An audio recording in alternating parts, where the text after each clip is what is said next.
Having a clear view of the ongoing construction on the Eneka Rukpokwu area of Port Harcourt, constructed by Julius Berger in recent development, which has gained widespread of delay, commenced early January 2025 but failed to meet the appointed conclusion time.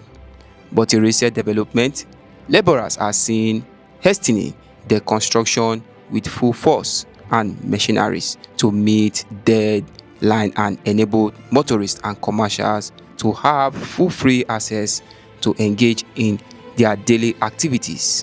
Our correspondent, Casitoni, was able to take a tour for residents to express their grievances and pointing out the situation affecting their well-being on the current development as seen. You apply this road every day, so what's the effect? Okay, you move around. So what's the effect of this road on you? The effect is terribly bad, very negative. Okay. On the populace and those who use this road, generally, from day to day.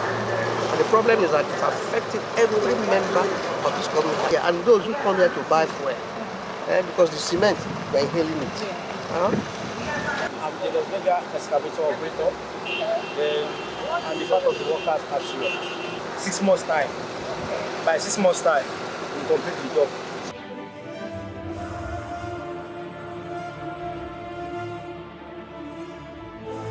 As you can see, there's a lot of changes on the road.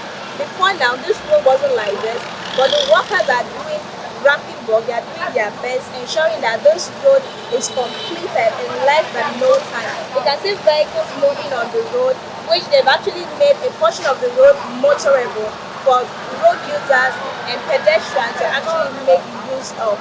I am Casitoni and I'm reporting from First Night News.